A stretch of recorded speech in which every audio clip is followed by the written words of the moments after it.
கிருபையுங்கள் மேலூற்றுவீரே,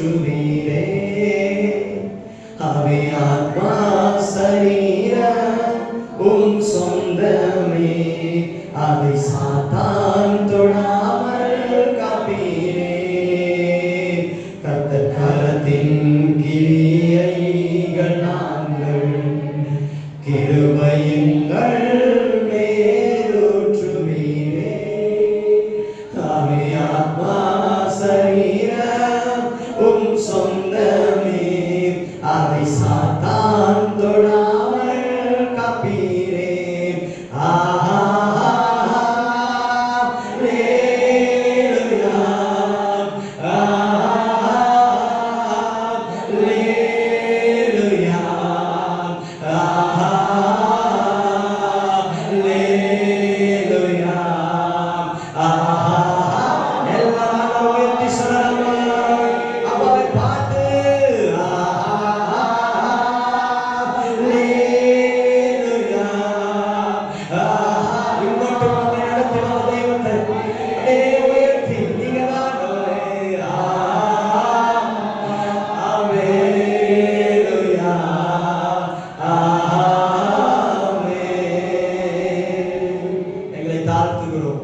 எங்களோடு பேசுங்க.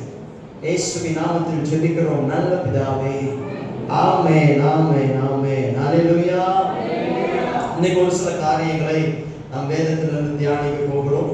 நம்முடைய இந்த ஒவ்வொரு மாதமும் கர்த்தர் நமக்கு வாக்குத்தத்தங்களை கொடுத்து நடத்துகிறவராய் இருக்கிறார். வேதம் சொல்லுகிறது, அவர் பொய் சொல்ல மனிதனும் அல்ல, மனம் மாற மனுபுத்திரனும் அல்ல, கர்த்தர் சொல்லியும் செய்யாதிருப்பாரோ அப்படின்னு வேதம் சொல்லுது. அப்போ ஆண்டவர் ஒரு வார்த்தை நமக்கு கொடுத்தார். பொதுவா நம்ம எப்பவுமே என்ன நினைச்சுக்கிறோம்னா, ஒரு வார்த்தை தான் நமக்கு நினைச்சுக்கிறோம். ஆனா பைபிள் இருக்கிற ஒவ்வொரு வார்த்தையும் நமக்கு தான். ஆமென் சொல்லுங்க பாருங்க. அல்லேலூயா. ஆனா ஒவ்வொரு மாதமும் ஏன் ஒவ்வொரு வார்த்தையை கர்த்தர் பேசுறாருன்னா, இந்த சூழ்நிலையில இந்த வார்த்தை உங்களை பலப்படுத்தி உங்களுக்கு ஒரு விடுதலை தரும். அதனால ஆண்டவர் ஒவ்வொரு சூழ்நிலைகள் மத்தியில் ஒரு வார்த்தைகளை பேசுகிறதா இருக்கிறார். அதே போல இன்றைக்கு கர்த்தர் நம்மோடு கூட பேச விரும்புகிற வார்த்தை சங்கீதம் 27வது சங்கீதத்தை எடுத்துக்கு. சங்கீதங்களின் புஸ்தகம் 27 அதுல 10வது வசனத்தை நீங்க வாசிங்க.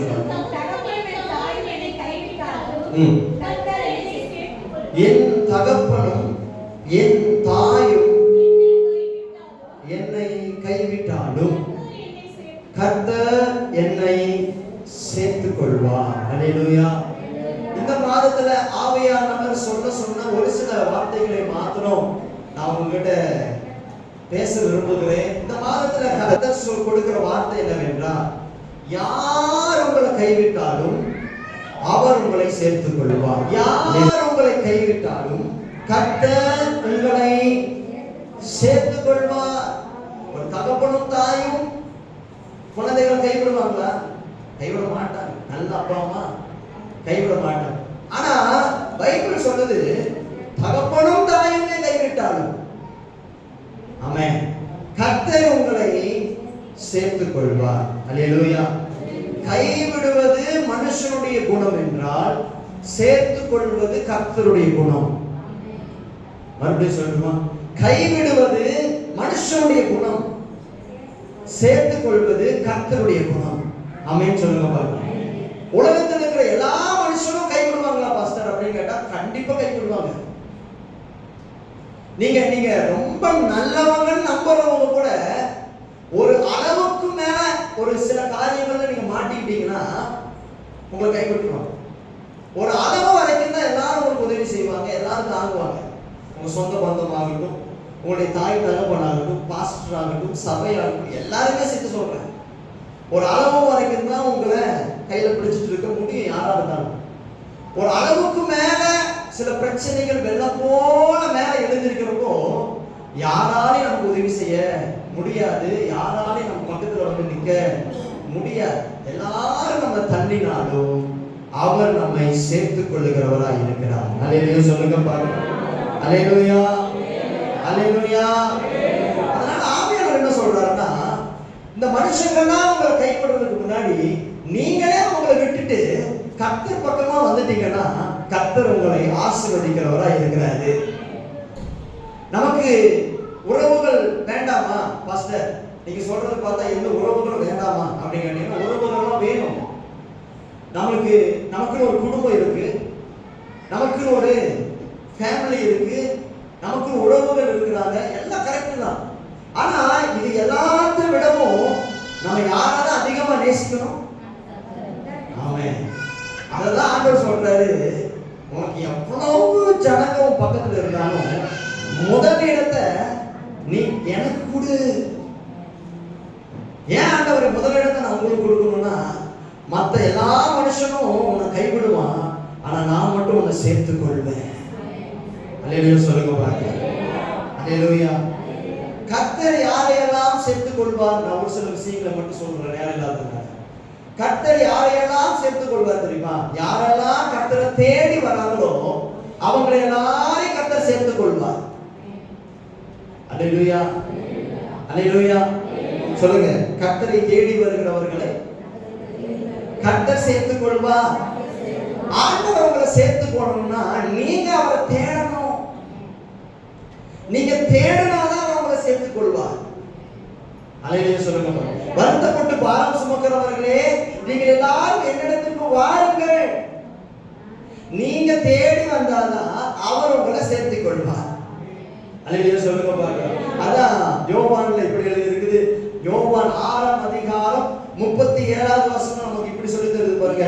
என்னிடத்தில் வருகிறவனை நான் புறம்பே தள்ளுவதில்லை. ஆண்டவர் என்ன சொல்றாருன்னா, அவர்கிட்ட வர்றவங்களை அவர் தள்ள மாட்டாரு, ஆனா அவர்கிட்ட வரணும். இங்க அதான் பிரச்சனை. ஆமென் சொல்லுங்க பாருங்க. வேதத்துல நீங்க பாருங்க, இளைய மகன் ஒருத்தர் இருக்கிறான். இளைய மகன் என்ன பண்றா? தன்னுடைய தகப்பனுடைய ஆஸ்தி எல்லாம் எடுத்துட்டு போய், அவனுக்கு வர வேண்டிய பாகத்தை எல்லாம் எடுத்துட்டு போய் தூர தேசத்துக்கு போய் துன்மார்க்கமா வாழ்ந்து அதெல்லாம் அழிச்சு கடைசியில ஒண்ணுமே இல்லாம அப்பா கிட்ட திரும்பி அவன் திரும்பி வந்ததுனாலதான் கர்த்தர் சேர்த்து கொண்டாரு. யோசிச்சு பாருங்க. ஒருவேளை இளைய மகன் திரும்பி வராமலே போயிருந்தானா கர்த்தர் அப்பா அவனை சேர்த்திருப்பாரான்னு கேட்டா சேர்த்திருக்க மாட்டாரு. லோத்து பாருங்க, கர்த்தர் லோத்துவுக்கு சோதம் குமாராவில் ஒரு பெரிய ஒரு வாய்ப்பு கொடுத்தாரு. என்னது? நீ தப்பிச்சுங்க, உன் ஜீவனை காப்பாத்திக்கன்னு. இந்த லோத்து தப்பிச்ச உடனே நேர ஆபிரகாம் கிட்ட போயிருந்தான்னு வச்சுக்கீங்களேன், அவன் வாழ்க்கை எவ்வளவு ஆசீர்வாதமா மாறி இருக்கும். ஆனா பாருங்க, லோத்து திரும்பி போகவே இல்லை. அதனால பைபிள் சொல்லுது, லோத்துடைய சந்ததியே சாப சந்ததி. ஆமென் சொல்லுங்க பாருங்க. அப்ப எனக்கு பிரியமான கர்த்தருடைய ஜனமே, உங்களை நல்ல கவனிங்க. கர்த்தர் உங்களை சேர்த்துக் கொள்வார் என்றால் நீங்க அவரை தேடி வந்தாதான் அவர் உங்களை சேர்த்துக் கொள்வார். நீங்க வரலன்னா உங்களை சேர்த்துக் கொள்ள முடியாது. இளைய மகனுடைய சம்பவத்தை எடுத்து வாசிச்சு பாருங்க பார்க்கலாம். லூக்கா 15ஆம் அதிகாரம் அதுல 11வது வசனத்துல இருந்து வாசிங்க பாருங்க. ஒரு மனுஷனுக்கு 2 குமாரர்கள் இருந்தார்கள். அவர்களில் இளையவன் தகப்பனை நோக்கி, தகப்பனே, ஆஸ்தியில் எனக்கு வரும் பங்கை எனக்கு தர வேண்டும் என்றான். அந்தபடியே அவன் அவர்களுக்கு தன் ஆஸ்தியை பங்கிட்டு கொடுத்தான். சில நாளைக்கு பின்பு இளைய மகன் எல்லாவற்றையும் சேர்த்து தூர தேசத்துக்கு புறப்பட்டு போய் அங்கே துன்மார்க்கமாய் ஜீவனம் பண்ணி தன் ஆஸ்தியை அழித்து போட்டான்.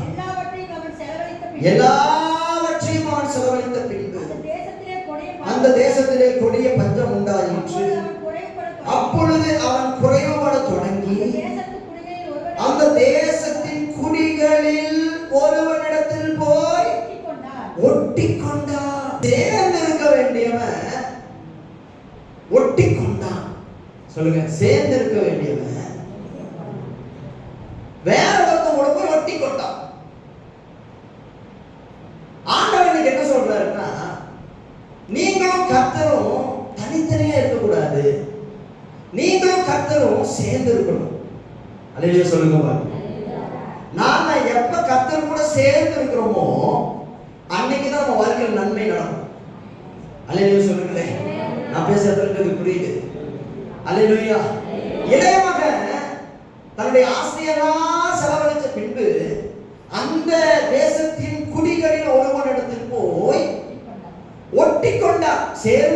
வேண்டியவன் ஒட்டி கொள்ளுகிறான். யாரு கூட ஒட்டி கொள்றான்?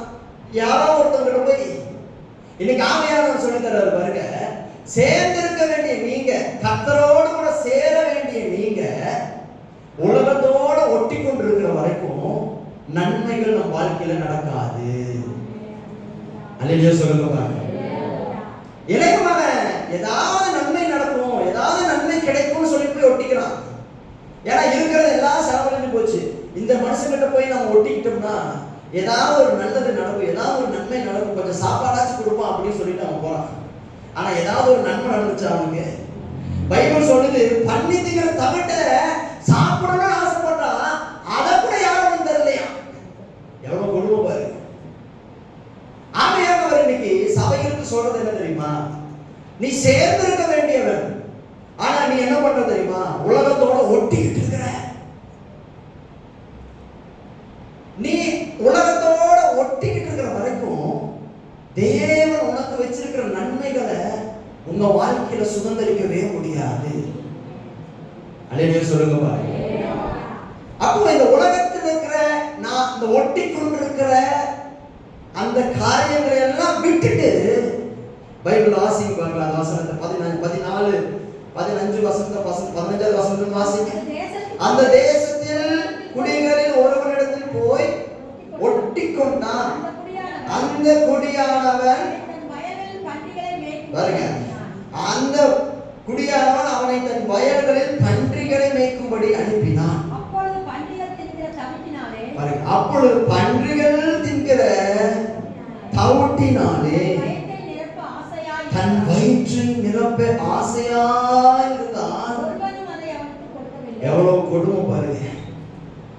ஏதாவது நன்மை நடக்கும்னு ஒட்டிக்கிட்டு இருக்கிறீங்கன்னா, இந்த உலகத்தில் இருக்கிற சில மனிதர்களோடு கூட, உலகத்தில் இருக்கிற சில காரியங்களோடு கூட நீங்களும் ஒட்டிக்கிட்டு இருக்கிறீங்க அப்படின்னா, ஏதாவது இவங்க மூலமா நன்மை நடக்கும், எப்படியாச்சும் இவங்க வந்துருவாங்க, எப்படியாச்சும் இவங்க காப்பாத்திடுவாங்க, எப்படியாச்சும் ஒரு நன்மை செஞ்சிருவாங்க அப்படின்னு நீங்க இந்த உலகத்தோட ஒட்டிக்கிட்டு இருந்தீங்கன்னா, இளைய மகனுடைய சம்பவம் உங்களுக்கு ஒரு எடுத்துக்காட்டு. அல்லேலூயா சொல்லுங்க பாருங்க. உங்ககிட்ட வேலை வாங்கலாம், இளைய மகன் கிட்ட அவன் வேலை மட்டும் வாங்கலாம், என்ன தர மாட்டேங்கிறான்? சாப்பாடே தரல. அவன் பாருங்க, அவன் சொல்றான் 17வது வசனம் சொல்லுது பாருங்க, அவனுக்கு புத்தி தெரிந்த போது என் தகப்பனுடைய கூலிக்காரர்கள் எத்தனையோ பேருக்கு பூர்த்தியான சாப்பாடு இருக்கிறது, நானும் பசியினால் சாகிறேன். ஏன் பார்த்து நிலைமை, ஏன் நிலைமை? எனக்கு பிரியமான கர்த்தருடைய ஜனமே, நல்ல கவனிங்க. தேவனோடு கூட சேர்ந்து இருக்க வேண்டிய நீங்க உலகத்தோடு கூட ஒட்டிக்கிட்டு இருக்கிறீங்க அப்படின்னா, தயவு செஞ்சு ஒன்று நல்ல கவனிங்க, இந்த உலகம் உங்களை ஒரு நாள் தள்ளும். ஆமென் சொல்லுங்க பாருங்க.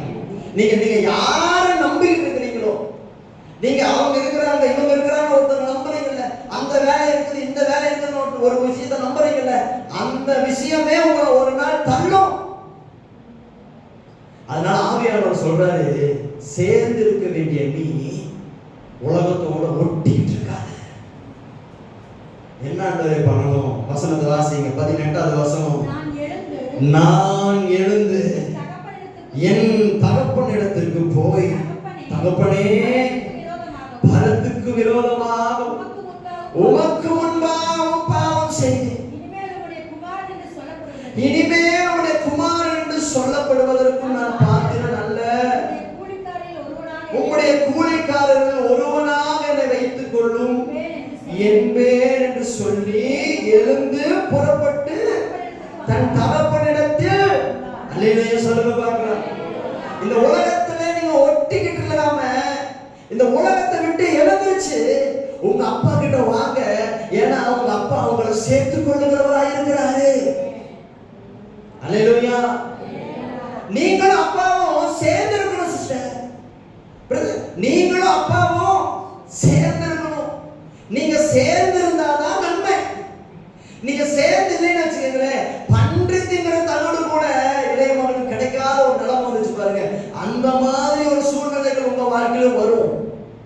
அல்லேலூயா சொல்லுங்க. அதனால ஆவியானவர் சொல்றாரு, அங்கிருந்து எழுந்திருச்சு வந்துருங்க. அப்போ உங்களை அணைக்க விரும்புறாரு. எத்தனை பேர் விசுவாசிக்கிறீங்க? மார்போடு அணைப்பாரே, மன கவலை தீர்ப்பாரே. மார்போடு அணைப்பாரே, மன கவலை தீர்ப்பாரே. ஒரு தாய் தேற்றுவது போல் என் நேசர் தேற்றுவார். ஹalleluya. ஆண்டவர் சமூகத்தை சொல்லுவாங்க. ஹalleluya. எல்லாத்தையும் விட்டுட்டு அப்பாவை பார்த்து ஹalleluya,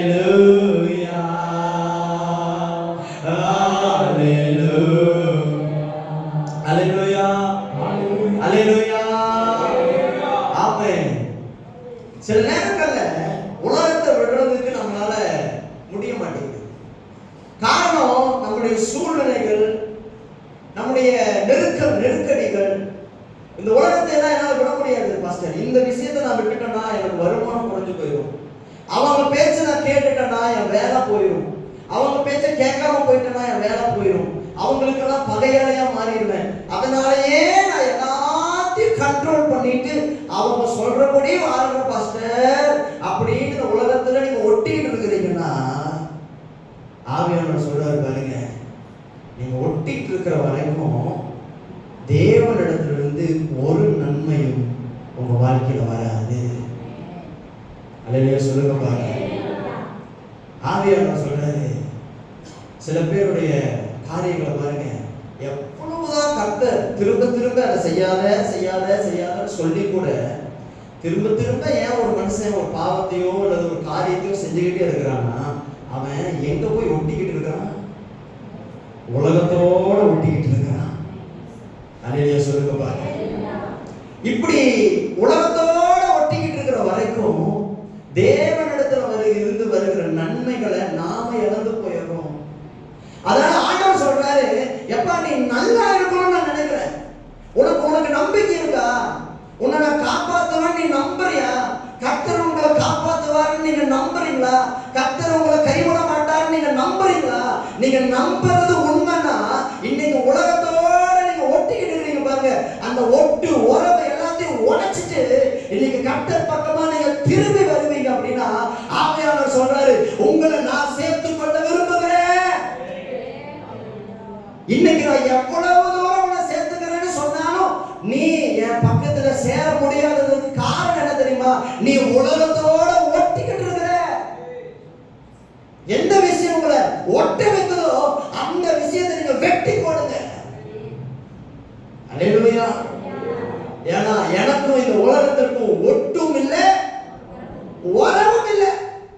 இயேசு சிலுவையில என்னை வேறு பிரித்தார். எத்தனை பேருக்கு நான் பேசுறது புரியுது? உங்க வாழ்க்கையில சில நன்மைகள் உங்க வாழ்க்கைக்குள்ள வரணும்னா சிஸ்டர், தயவு செஞ்சு இதை கவனிங்க.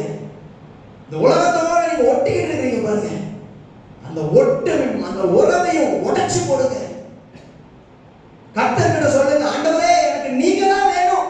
பரத்துக்கு விரோதமாகவும் உமக்கு விரோதமாகவும் நான் பாவம் செஞ்ச ஆண்டவரே அப்படின்னு கர்த்தர்கிட்ட நீங்க திரும்பி வருவீங்கன்னா, ஆண்டவர் சொல்றாரு, இன்னைக்கு உங்களை அவர் சேர்த்து கொள்ள அவர் ஆயத்தமா இருக்கிறார்.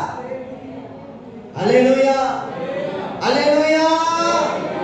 அவர் சேர்த்து கொள்ளுகிறவர். தகப்பனோடு இணைந்திருக்க வேண்டிய நீங்க, தகப்பனோடு சேர்ந்திருக்க வேண்டிய நீங்க உலகத்தோட ஒட்டிக்கிட்டு இருக்கிறதுனாலதான் இவ்வளவு பிரச்சனை. ஆமென் சொல்லுங்க பாக்கலாம். எத்தனை பேருக்கு நான் பேசுறது புரியுது? அல்லேலூயா. அதனால ஆவியானவர் சொல்றாரு, எல்லாரும் என்னிடத்திற்கு வாங்க. நீங்க வருவீங்கன்னா உங்களை நடத்த தேவன் வல்லமை உள்ளவராக இருக்கிறார். அப்போ ஒரு சில காரியங்கள் நாம் பார்க்கலாம். ஏன் ஆண்டவர் நம்மை சேர்த்து கொள்ள நினைக்கிறாரு? உலகத்துல எத்தனையோ பேர் இருக்கிறாங்க, உண்மைதானே சிஸ்டர்? எத்தனையோ பேர் இருக்கிறாங்க.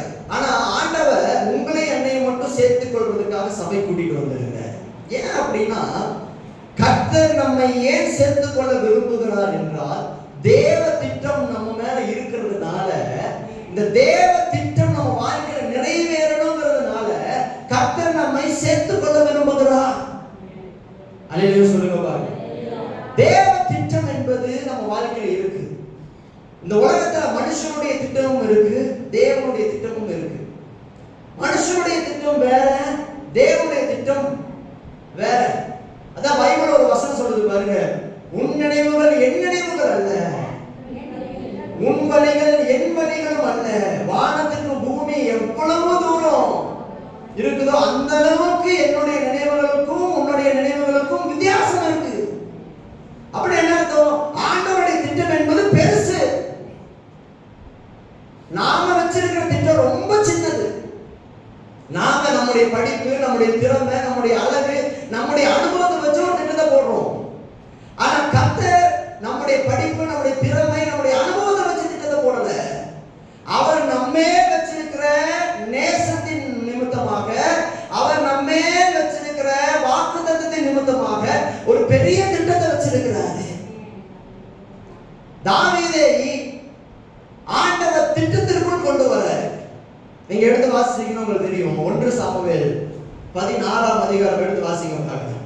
1 சாமுவேல் 16 10வது வசனத்திலிருந்து 13வது வசனம் வரைக்கும். இப்படி ஈசாய் தன் குமாரரில் 7 பேரை சாமுவேலுக்கு முன்பாக கடந்து போக பண்ணினான். இப்படி ஈசாய் தன் குமாரரில் 7 பேரை சாமுவேல் முன்பாக கடந்து போக பண்ணினான்.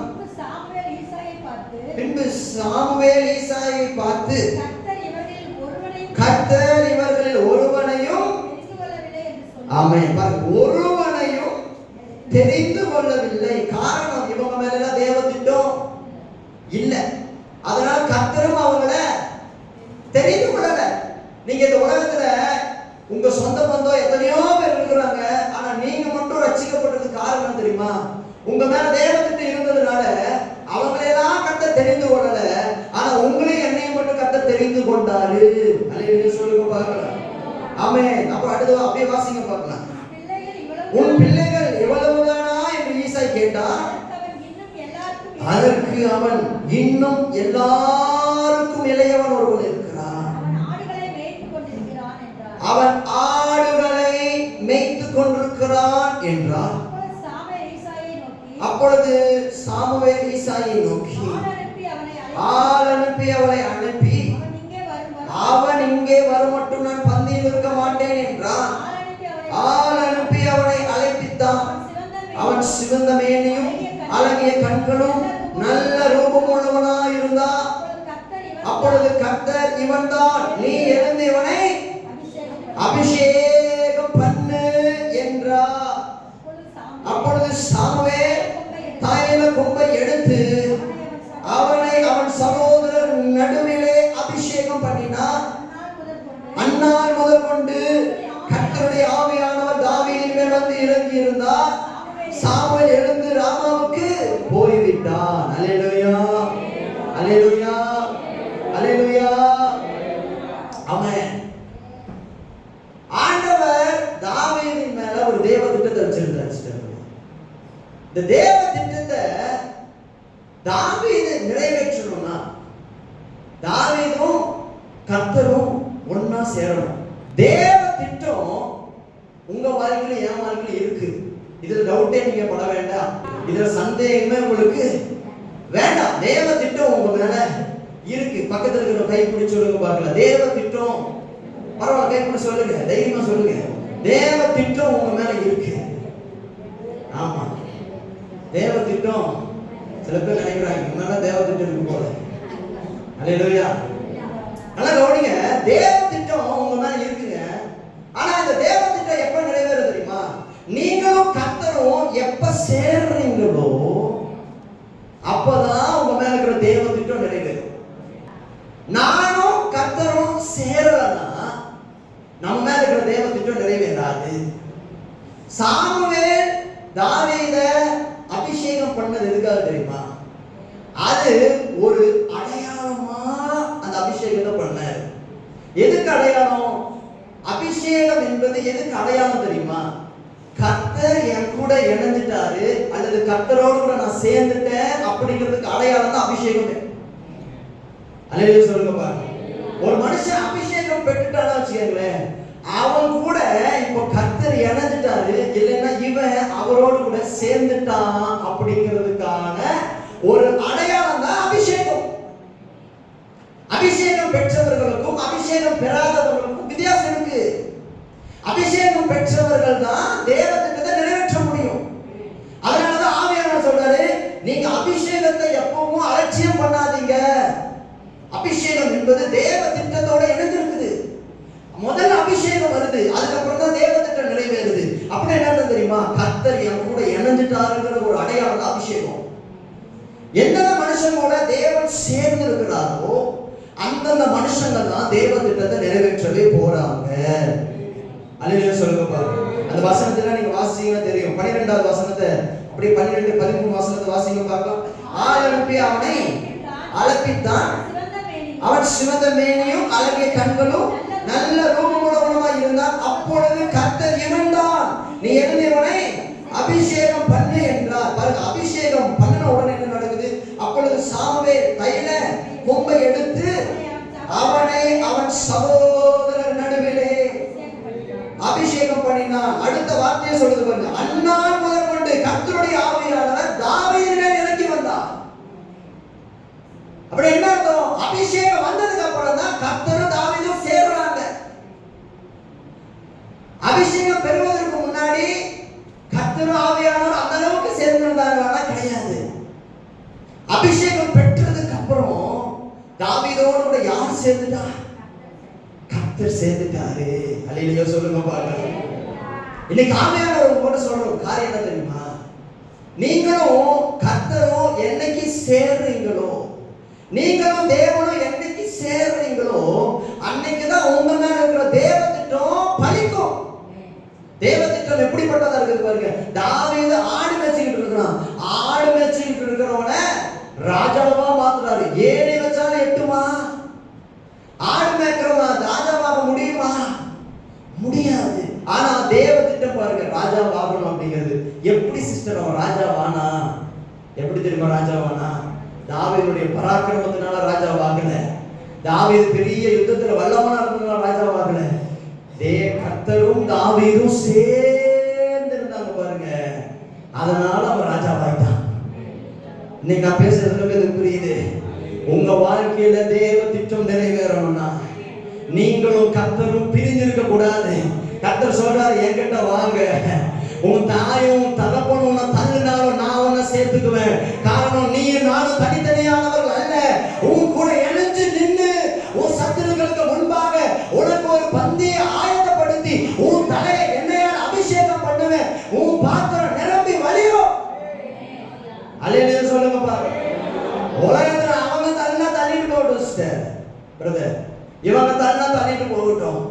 கிழக்க பார்த்து தள்ளினாலும் சரி, மேற்க பார்த்து தள்ளினாலும் சரி, வடக்க பார்த்து தள்ளினாலும் சரி, தெற்க பார்த்து தள்ளினாலும் சரி, என்ன சேர்த்துக் கொள்ளுகிறவர் இருக்கிறார். அவரும் நானும் சேர்ற வரைக்கும் தான் இவ்வளவு போராட்டம். அவரும் நானும் ஒரு நாள் சேர்ந்து வைங்க. அதுக்கப்புறம் கர்த்தர் எனக்குள் இருந்து கிரியை செய்ய ஆரம்பிப்பார். எத்தனை பேர் நம்புறீங்க? நம்புறவங்க நல்ல கையை தட்டி இந்த மே மாசத்துல ஆவியானவர் ஒரு சில பேரோட பேச விரும்புறாரு. ஓ, தனியா இருக்கிறதுதான் அல்ல, அவரோட சேர்ந்து உங்க வாழ்க்கையில ஒரு பெரிய காரியத்தை தேவன் வைத்திருக்கிறார். நீங்க நினைக்கிறீங்களா இதுதான் பாஸ்டர் என் வாழ்க்கை, என் வாழ்க்கை மாறவே மாறாது, என் வாழ்க்கை யாராலையும் மாற்ற முடியாது, இதே அடியும் இதே வேதனையும் இதே அவமானமான பேச்சும் இதே பிரச்சனைக்குள்ள நான் வாழணும்னு என் தலையில எழுதி வச்சிருக்குது பாஸ்டர் யாராச்சும் சொல்றீங்கன்னா இன்னைக்கு நான் ஒண்ணு சொல்றேன். நீங்க என்னதான் உங்க தலையில எழுதி வச்சிருந்தாலுமே பரவாயில்ல, நீங்களும் ஆவியானவர் சேர்ந்துட்டீங்க அப்படின்னா ஓ, உங்களை பார்த்து அநேகர் ஆச்சரியப்படுகிற அளவுக்கு தேவன் உங்களுக்குள் இருந்து தேவ திட்டத்தை அவர் நிறைவேற்றுவார். அல்லேலூயா சொல்லுங்க பாருங்க. ஆமென். கிதியோன் என்கிற ஒரு மனுஷன் இருக்கிறான். இந்த கிதியோனை பார்த்து தூதன் சொல்றாரு பாருங்க, பராக்கிரமசாலியே அப்படின்னு. உடனே கிதியோன் பின்னாடி பார்க்கறான், யாரையும் கூப்பிடுறாங்க அப்படின்னு. உன்னதாயா சொல்றேன் பராக்கிரமசாலி. கிதியோன் அதை எப்படி அந்த வசனங்களை வாசிக்க பார்க்கலாம். நியாயாதிபதிகள் 6ஆம் அதிகாரம் அது 12வது வசனத்திலிருந்து வாசிங்க. கர்த்தருடைய தூதனானவர் அவனுக்கு தரிசனமாகி, பராக்கிரமசாலியே கர்த்தர் உன்னோடு இருக்கிறார் என்றார். அல்லேலூயா. பராக்கிரமசாலியே கர்த்தர் உன்னோடு இருக்கிறார் என்றார். அல்லேலூயா சொல்லுங்க பாருங்க. அதுல 15வது வசனத்தை வாசிங்களே. அதற்கு அவன், என் ஆண்டவரே, நான் இஸ்ரவேலை எதினால் ரட்சிப்பேன்? இதோ மனாசேயில் என் குடும்பம் மிகவும் எளியது, என் தகப்பன் வீட்டில் நான் எல்லாரும் சிறியவன் என்றான். அதற்கு கர்த்தர், நான் உன்னோடு கூட இருப்பேன், ஒரே மனுஷனை முறியடிப்பது போல நீ மீதியானியரை முறியடிப்பாய் என்றார். அல்லேலூயா சொல்லுங்க பாருங்க. கர்த்தருடைய பார்வையில கிதியோன் பராக்கிரமசாலி. நல்லா கவனிங்க, இதை மட்டும் சொல்லி நம்ம ஜெபிக்கலாம். கர்த்தருடைய பார்வையில கிதியோன் பராக்கிரமசாலி. ஆனா கிதியோனுடைய பார்வையில கிதியோன் பராக்கிரமசாலி இல்ல சிஸ்டர், பிரதர் இல்ல. கிதியோன் இருந்த காலத்துல மீதியானியர்கள் என்ன பண்ணாங்கன்னா இஸ்ரவேலை ரொம்ப பயங்கரமான ஒரு தொந்தரவு கொடுத்துட்டு இருந்தாங்க. என்ன தொந்தரவு? அந்த வசனத்தை வாசிப்பீங்கன்னா தெரியும். 3வது வசனம், அந்த 6வது அதிகாரம் 3வது வசனத்தை நீங்க எடுத்து வாசிப்பீங்கன்னா தெரியும் பாருங்க. இஸ்ரவேலர் விதை விதைக்கும் போது மீதியானியர்களும் அமலேக்கியரும் கிழக்கத்தி புத்திரரும் அவர்களுக்கு விரோதமாக எழும்பி வந்து அவர்களுக்கு எதிரே பாளையம் இறங்கி காசாவின் எல்லை மட்டும் நிலத்தின் விளைச்சலை கெடுத்து இஸ்ரவேலிலே ஆகாரத்தை ஆகிலும் ஆடு மாடுகள் கழுதைகளை ஆகிலும் வைக்காதே போவார்கள். அவர்கள் தங்கள் மிருக ஜீவன்களோடும் தங்கள் கூடாரங்களோடும் வெட்டி கிளிகளை போல திரளாய் வருவார்கள். அவர்களும் அவர்கள் ஒட்டகங்களும் எண்ணி முடியாததா இருக்கும். இந்த பிரகாரமாக தேசத்தை கெடுத்துவிட அதிலே வருவார்கள். பாருங்க எப்படி வராங்க பாருங்க. மீதியானியர்கள் இஸ்ரவேலை ரொம்ப கெடுத்துக்கிட்டு இருக்கிறாங்க. இப்போ இஸ்ரவேலே என்ன சொல்றதுன்னா, இவங்க கையில இருந்து காப்பாத்துறதுக்கு ஒரு பராக்கிரமசாலி நம்மகிட்ட இல்லையே அழுகிறாங்க.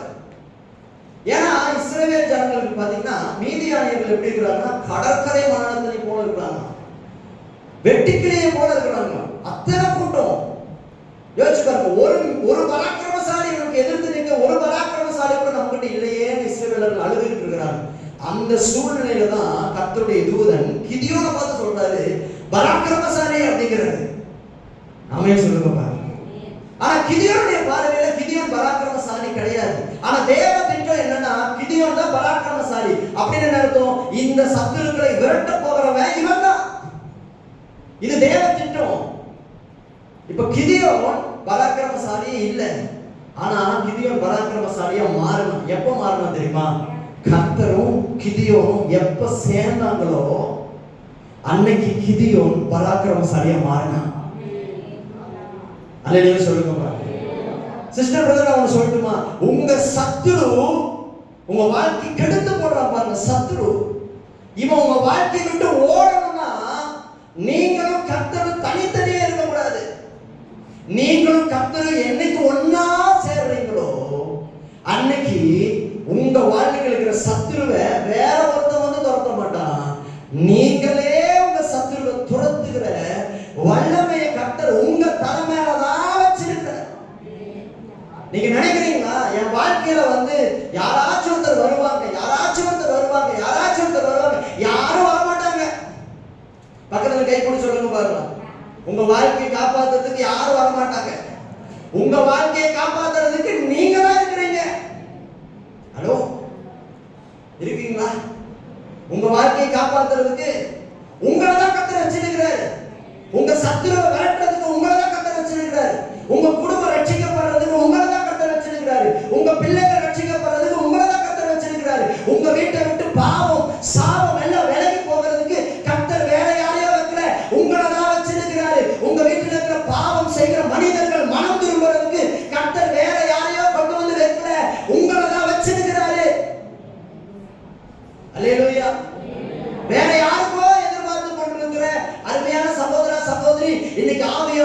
மே மாசத்துல உங்க கூட தான் பேச விரும்புறாரு. ஓ, வேற யாரையோ வச்சு கர்த்தர் ஒரு ரட்சிப்பு கொண்டு வர மாட்டாரு. உங்களை வச்சுதான் உங்க குடும்பத்தை ரட்சிப்பு கொண்டு வர போறாரு. அதுக்கு நான் என்ன பண்ணணும்? அதுக்கு என்ன பண்ணணும்னா, நீங்களும் கர்த்தரை ஒன்னா சேரணும். நீங்களும் கர்த்தரை ஒன்னா சேர்ந்துட்டீங்கன்னா, எவ்வளவு வெட்டிக்கிளியை போல சத்துரு வந்தாலும் சரி, செய்வனை கட்டுகள், பிசாசின் கட்டுகள், பேய்கள், தந்திரங்கள் எதுவா இருந்தாலும் சரி, நீங்களும் கர்த்தரை ஒன்னா சேர்ந்துட்டீங்க அப்படின்னா, உங்களை வைத்து தேவன் ஒரு பெரிய ரட்சிப்பையே உங்க குடும்பத்துக்குள்ள தருவார். என் கூட கடவுள் சேர வரைக்கும் தான். அவரும் நானும் ஒன்னா சேர்ந்துட்டோம் அப்படின்னா, நான் நம்புறேன் நம்ம வாழ்க்கையில ஒரு பெரிய மாற்றம் கண்டிப்பா வரும். இது எத்தனை பேர் நம்புறீங்க? இந்த பழைய ஒரு பாட்டு எசேக்கியேல் பிரான்சிஸ் பாடியிருப்பார் நினைக்கிறேன், பாஸ்டர் தீர்க்கதரிசியாக. நீர் வேறு நான் வேறல்ல, நாம் இருவரும் ஒருவரானோ. நீர் வேறு நான் வேறல்ல, நாம் இருவரும் ஒருவரானோ. ஹல்லேலூயா. அப்பா வேற, நாம வேற இல்லை. நீங்களும் அவரும் ஒண்ணு. எத்தனை பேர் விசுவாசிக்கிறீங்க? இயேசுவை தேடி எங்கெங்கயோ போக வேண்டிய அவசியம் இல்லை. இயேசு சொல்றாரு, உங்களை நான் சேர்த்துக் கொள்வேன். உங்க கூட சேர்றதுக்கு கர்த்தர் விரும்புறாரு.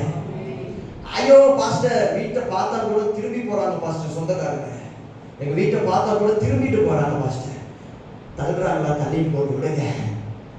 உங்க கூட சேர்றதுக்கு ஒருத்தர் ஆசைப்படுறாரு.